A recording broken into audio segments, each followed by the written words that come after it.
Does it feel like your metabolism is moving at a snail's pace? Well, if that's the case, I want to talk to you today about 7 super easy ways to boost your metabolism after 40 from a dietitian's perspective.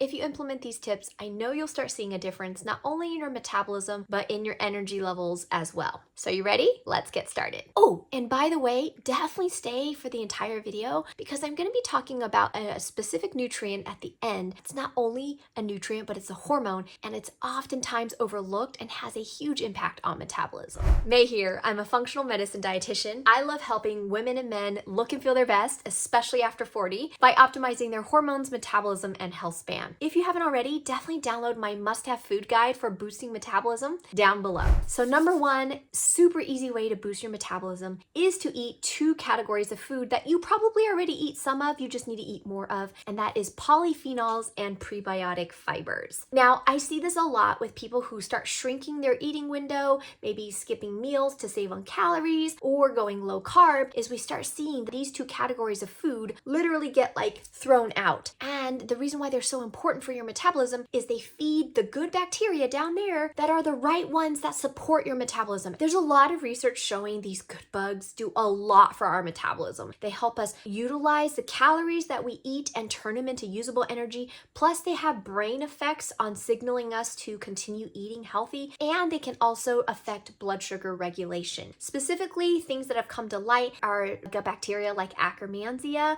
which feed off of polyphenols, and also a category of good bacteria that make something called short-chain fatty acids. These are what we call postbiotics, and one of the most well-studied ones of postbiotics is called butyrate, which definitely has a gut-brain effect plus an overall metabolic effect, plus it keeps our gut lining healthy. For all the above reasons, we need more polyphenols and prebiotic fibers in our life. So where do these things come from? Polyphenols come from things that are dark red, purple, blue, so think blueberry, the skin of grapes, yes, a little bit of red wine, as long as it's not interrupting your sleep, right? And also things like lignans, like flax seeds, sesame seeds. These are all wonderful things to add back into the diet. And I've even had people sprinkle flax seeds ground up on every meal or on salads or on soups, and they never even know it's there. The prebiotic fibers come from things like onions, garlic, green bananas, raw potato, cooked and cooled potato, legume, and grains. Also things like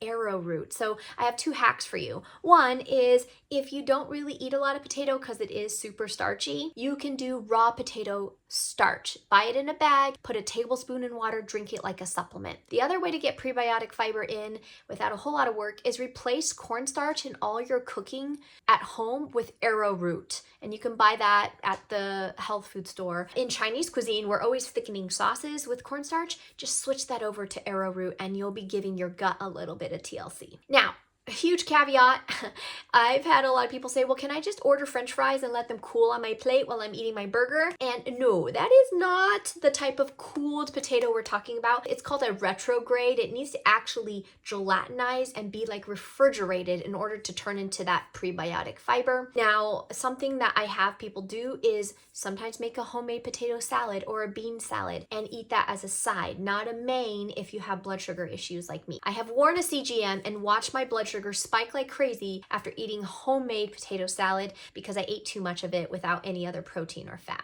Something to be aware of. Okay, the next super easy way to boost your metabolism after 40 is to limit sugar intake, but specifically fructose. And I don't think people talk about fructose enough. There's been recent research to show that fructose is actually worse for you than other forms of sugar because it gets turned into fat easier in the liver, can cause more fatty liver issues, can also cause more adipogenesis, is the making of new fat cells, also inhibit the breakdown of fat cells, 2 double whammies. Plus, there's some research to show that it might have some brain effects as well that cause us to be hungrier or more often looking for food. The other thing that shows up when you eat a high fructose diet is your uric acid can go up, and that is a huge inflammatory marker that we are now checking on all our patients because it really does cause problems in the body. So for all the above reasons, we want to limit fructose specifically. Fructose comes from table sugar, which is 50% fructose, honey, 50% fructose, agave, even more than 50% fructose, is more like 70. High fructose corn syrup, of course, is going to be higher in fructose.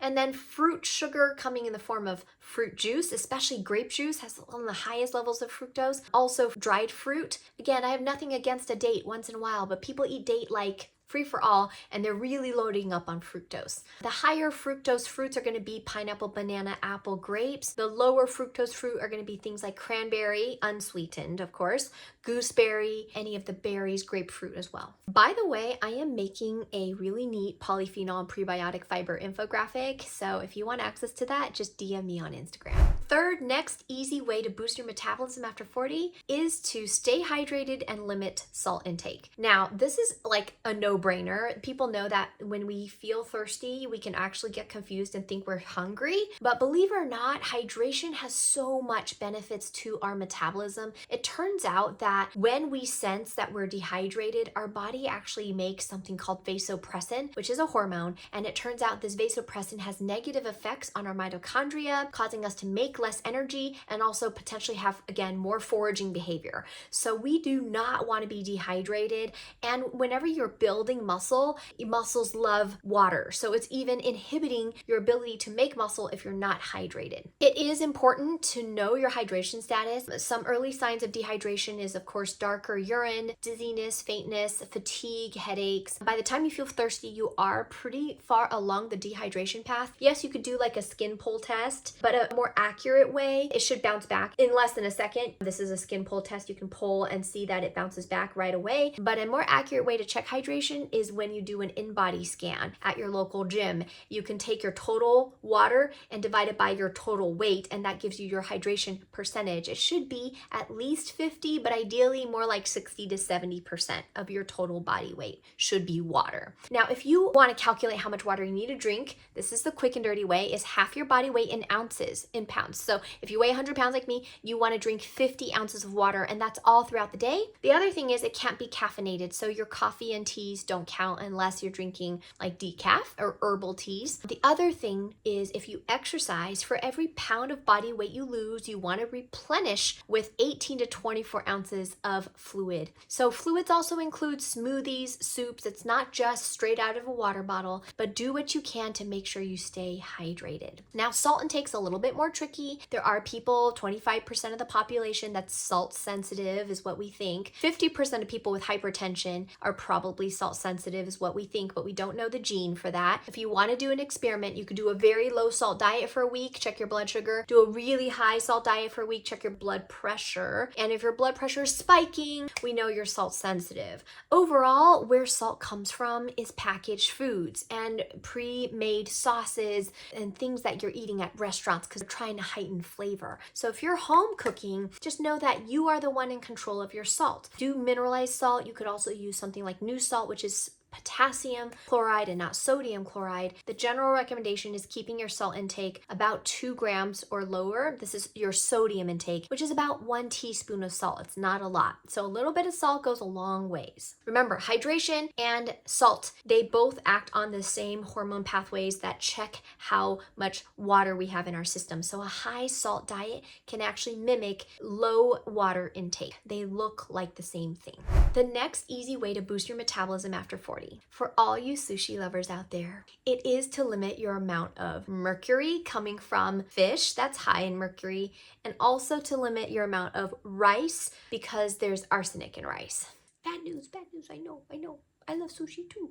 But if you love sushi, it's just not going every other day, right? A lot of sushi lovers go once a week religiously. They're eating all of the high mercury tunas and then it's just accumulating in their body. So I would say go with the lower mercury items, like salmon's going to be lower mercury than your ahi tuna. Also things like octopus, squid, all of the roes, like the salmon roe and the smelt eggs, all those little toppings that are all egg based. And then of course clams, scallops, these things are all lower in mercury. And again, with rice, it's not that you can't ever have rice, but it turns out rice is highly contaminated with arsenic, especially think brown rice versus white rice. I know. I used to argue with my husband that we had to eat brown rice at home because it was more nutritious, and he refused. He's a traditional Asian who eats white rice, but it turns out white rice is actually lower in arsenic. And yes, sushi is mostly made from white rice, but there still can be arsenic in white rice as well. And again, we just don't want an excess excess. So I'm not saying never have sushi, but again, you sushi lovers who are eating it all the time, think about lowering mercury and arsenic from these kinds of having it so much in the diet. Now, it turns out the types of rice that have the lowest amount of mercury is the white rice, but specifically jasmine and basmati variety. The reason why mercury and arsenic are so bad for our metabolism is they really gunk up the machinery in our mitochondria that make energy. And this is like the Krebs cycle, if you remember, the citric acid cycle, TCA cycle. These are all really, really poisonous for our electron transport chain. All of these enzymes really are sensitive to heavy metals. So for that reason, we really want to back off the sushi, not have it all the time, or be really strategic. The next easy way to boost your metabolism is make sure you're not anemic. And this is related to iron and B vitamins. Now, a good doctor is going to tell you what kind of anemia you have. They're also going to probably check your iron levels. Ferritin is a storage form of iron, plus your folate B12 levels if they're really, really on top of it. So for me, I have a blood disorder where I always look anemic on labs. So I'm always checking ferritin whenever I go see the doctor. So always make sure you're not anemic. Your iron and ferritin levels and B12 levels should be optimal for ferritin, iron. I like to see as close to 100 as possible. And again, B levels are going to vary based on your genetics as well, but make sure you're not anemic. Being anemic is hugely devastating for your metabolism, even if you're slightly anemic or you have anemic tendencies. And remember, iron is a super important nutrient for your thyroid, which is our metabolic thermostat. Okay, the next super easy way to boost your metabolism is to breathe out of your nose. You make more nitric oxide that way.